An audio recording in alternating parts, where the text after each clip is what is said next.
ওয়াকার দেখতেছে যে ডক্টর ইউনূস এখানে উপদেষ্টা আছেন। এখন দেখাবে জাতিসংঘকে আমরা শুধু শান্তি শুধু পৃথিবীতে না, দেশের ভিতরেও দেখেন। আমরা গণতন্ত্রের পক্ষে দাঁড়ায় গেছি। এবং শান্তি বাস্তবায়নে আমরা প্রফেসর ইউনূসের সাথে আছি। শান্তি পুরস্কার বিজয়ী ইউনূসের সাথে আছি। অর্থাৎ ডবল এই একটা গেম এখানে আছে কিন্তু। এবং এটা সুনির্দিষ্ট। দেখেন জনগণের চিন্তা করেন। আওয়ামী লীগ, বিএনপি যারা করেন, দল করেন না, দলের বাইরে যে গোষ্ঠী আছে তারা কিন্তু ডক্টর ইউনূসের সমর্থন করে দিচ্ছে তারা। অকুৎসাহিত করে দিচ্ছে। এবং ওই সমর্থনটা কি?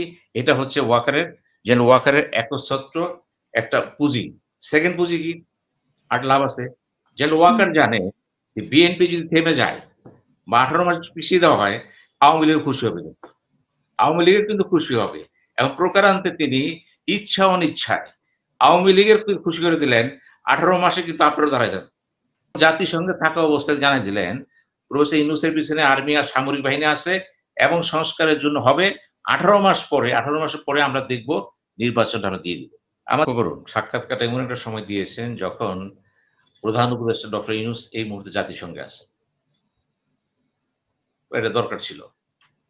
এটা ঐতিহাসিক কারণে অতি প্রয়োজন ছিল। কারণ ইতিমধ্যে একটা গুজব ছিল যে ২৬ তারিখ, ২৫ তারিখ, এই তারিখ, সে তারিখ সাবেক প্রধানমন্ত্রী শেখ হাসিনা আসতেছেন, সব তোলপাড় হয়ে যাবে। দিছেন ছিল।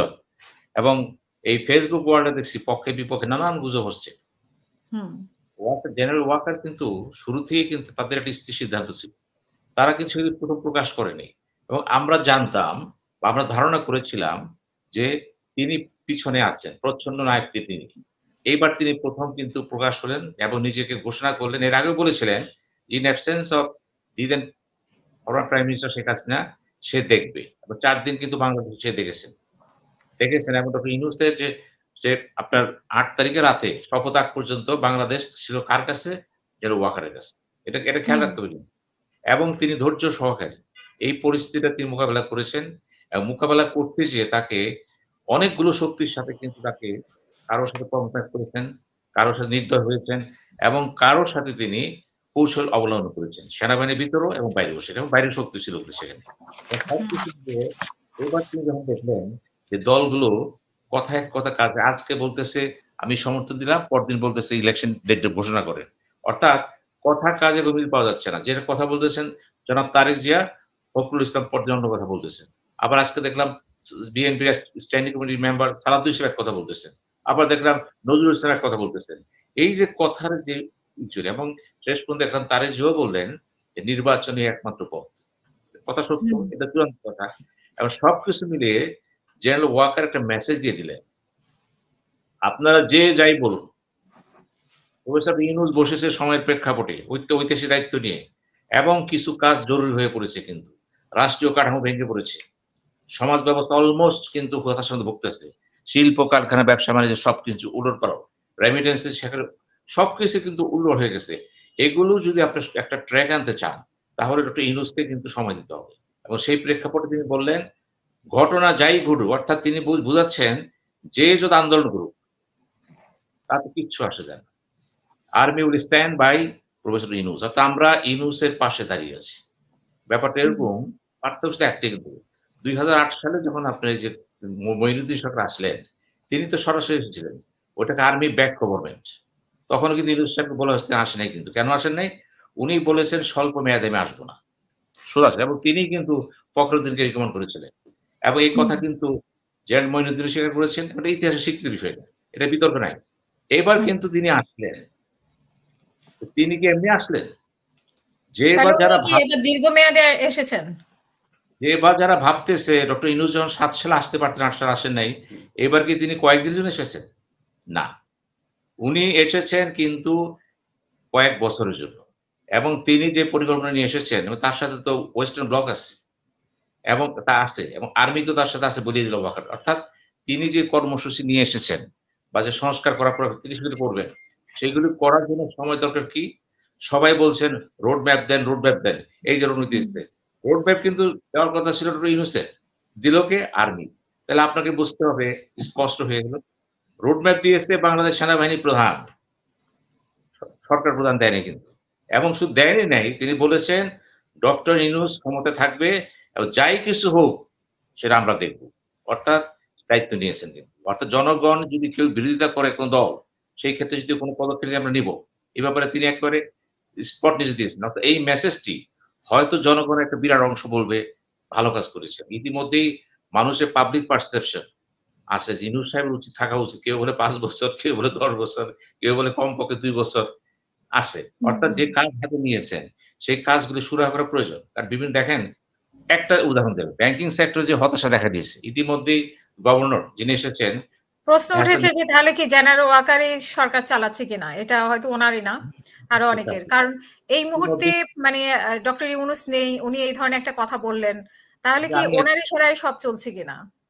না। এখানে একটা কথা ছিল কিন্তু। কথা ছিল এরকম যে এই মুহূর্তে ডক্টর ইউনূস জাতিসংঘে আছেন। এখন জাতিসংঘে প্রশ্ন আসতে পারে যে আপনি তো সংস্কারের কোনো মেয়াদ দেন নাই। কিভাবে কি হবে? জেনারেল ওয়াকার কিন্তু স্পষ্ট যিনি যেটাই করেছেন তিনি বলেছেন যে আমার সাথে প্রতি সপ্তাহেই তার আলোচনা হয়। খেয়াল করবেন কিন্তু। কাকে রয়টারকে বলছে ইচ্ছে করে তিনি মেসেজ দিয়ে দিলেন। যারা মনে করতেছেন আমার সাথে দেখা হয় না, আমার সাথে কথা হয়। অর্থাৎ প্রতি সপ্তাহে আমরা কিন্তু একটা ব্রিফিং নিচ্ছি যে পরবর্তী পদক্ষেপটা কি হতে পারে, কেমন হতে পারে। এখানে কোনো হতাশা নাই হুম। কিন্তু। স্পষ্ট করে দিয়েছে কিন্তু কোনো হতাশা নাই কিন্তু এখানে। স্পষ্ট করে দিয়েছে এখানে। সুতরাং আমাদেরও বুঝতে হবে যে প্রতি সপ্তাহে কি কথা বলে এবং জাতিসংঘে থাকা অবস্থায় জানাই দিলেন প্রফেসর ইউনূসের পিছনে আর্মি আর সামরিক বাহিনী আছে এবং সংস্কারের জন্য হবে 18 মাস পরে 18 মাসের পরে আমরা দেখব নির্বাচনটা আমরা দিয়ে দিব। আমাদের প্রত্যাশা। অর্থাৎ এটি চূড়ান্ত কথা না কিন্তু। এরকম হতে পারে ১ বছর বলতে পারে, 18 মাস পরে বলতে পারে, আরো কিছু সময় প্রয়োজন আছে। খেয়াল করবেন। এবং এই যে সময় ক্ষেপণটা, এই ক্ষেত্রে কিন্তু তিনি একটা হুঙ্কার দিয়ে বলেছেন, "কোন কিছুই তোয়াক্কা করি না।" অর্থাৎ তিনি বুঝিয়ে দিয়েছেন বিএনপি বা যে দলগুলো তড়িৎ রাজনীতি করতে নির্বাচন চাচ্ছে, এটা কিন্তু সম্ভব নয়। কারণ নির্বাচন করতে গেলে সংস্কার যে কমিশনগুলো করা হয়েছে, তাদের মতামত আসবে, সেগুলো বাস্তবায়নের ব্যাপার আছে। এই সরকার মোটামুটি রাষ্ট্র কাঠামোকে একটা সুদৃঢ় ভিত্তির উপর দাঁড় করে দিয়ে যাবেন। এবং একটা গণতান্ত্রিক রাষ্ট্র সৃষ্টি কি করতে হয়? জবাবদিহিতামূলক সেই কাঠামোটা দিয়ে যাবেন তিনি। তারপর নির্বাচন চলে যাবে। অর্থাৎ তিনি বলতে চাচ্ছেন, আমরা একটি ঘর সাজায় দিয়ে যাব।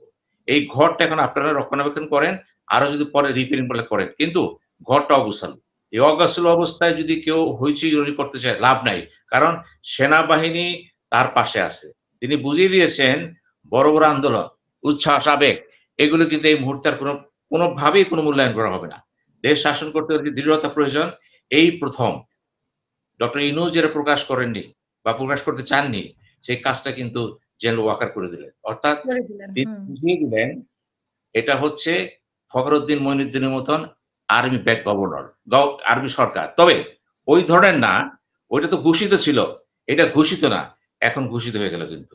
স্পষ্ট করে দিল এই সরকারের অঘোষিত পিছনে আর্মির সরকারই এখন তাহলে তো আমরা ধরেই নিতে পারি যে আর্মি দেশ চালাচ্ছে। বাট সামনে আছে ডক্টর ইউনূস। আর্মি ঠিক সেভাবে না, যেটা দাবি এবং করেছেন আর্মির সাথে এই যে ছাত্রদের একটা সম্পর্ক এবং ছাত্রদের অনেক ক্ষেত্রে শোনা যায় যে ছাত্রদের সাথে আর্মির একটা ভালো সম্পর্ক। আর ছাত্র বলতে আমরা দেখতে পাচ্ছি যে এদের পরিচয় বের হয়ে আসছে। এরা দেখা যাচ্ছে বেশিরভাগ জামাত শিবির। যদিও বিএনপি দাবি করেছে এই আন্দোলনে বিএনপির কতজন মারা গিয়েছে।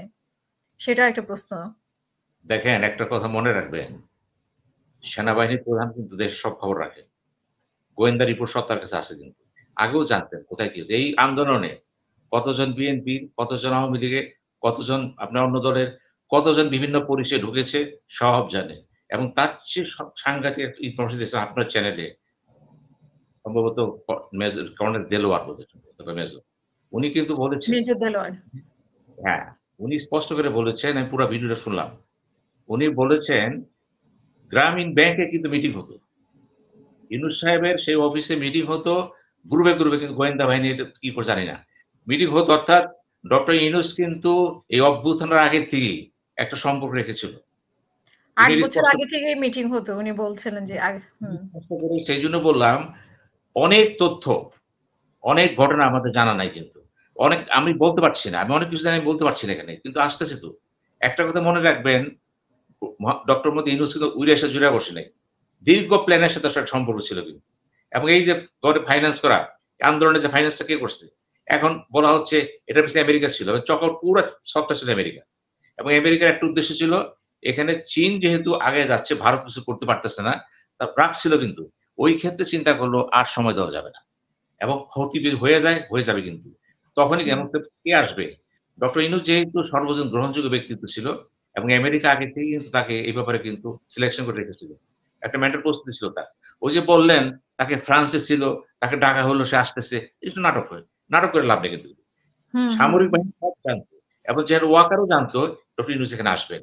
এবং তিনি যখন আসলেন, কথাবার্তা বললেন এবং আজকে যখন জেনারেল ওয়াকারই বলতেছেন, "প্রতি সপ্তাহে আমার সাথে কথা হয়।" খেয়াল করবেন কিন্তু।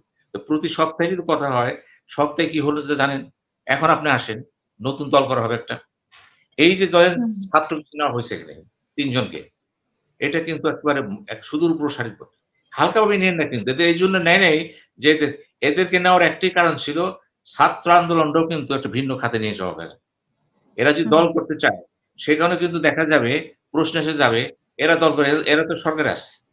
ওইখানেই বিভাজন হয়ে গেছে কিন্তু। এবং এই যে ছকটা, এই ছকটা কিন্তু মারাত্মক ছক।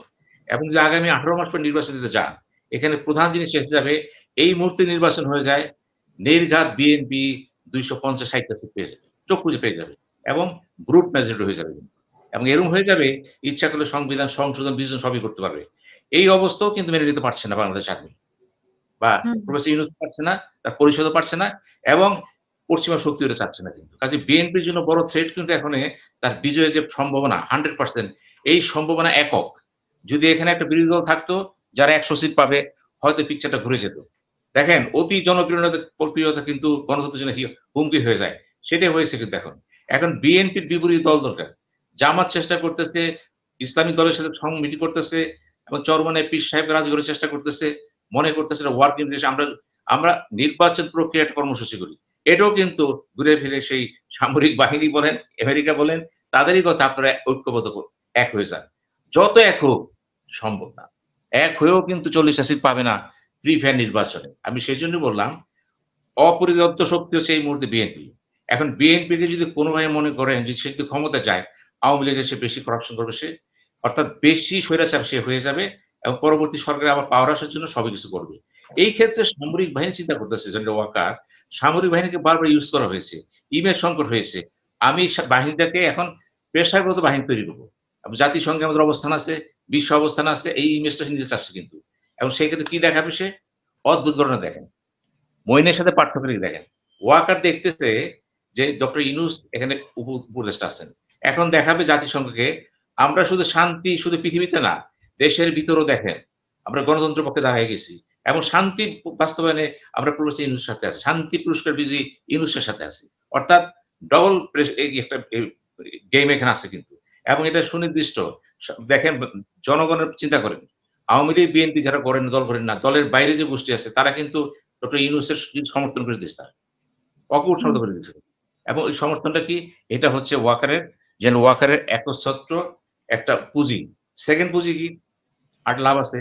জেনারেল হুম, ওয়াকার জানে যে বিএনপি যদি থেমে যায় বা ১৮ মাস পিছিয়ে দেওয়া হয়, আওয়ামী লীগও খুশি হবে কিন্তু। আওয়ামী লীগের কিন্তু খুশি হবে। এবং প্রকারান্তে তিনি ইচ্ছা অনিচ্ছায় আওয়ামী লীগের খুশি করে দিলেন। ১৮ মাসে কিন্তু আপনারও দাঁড়ায় যাবে। ১৮ মাসে আওয়ামী লীগ দাঁড়ায় যাবে এবং তাদের ভিত্তি কারণ এটা তো একটা গণভিত্তি দল তো। এখানে ভুল হুম। যারা করেছে তারা খেসারত খাবে, বিচার হোক। কিন্তু আওয়ামী লীগ তো দাঁড়ায় গেছে। অর্থাৎ জেনারেল ওয়াকার প্রকারান্তে চাচ্ছেন না যে আওয়ামী লীগ শেষ হয়ে যাক। ডক্টর ইউনূসও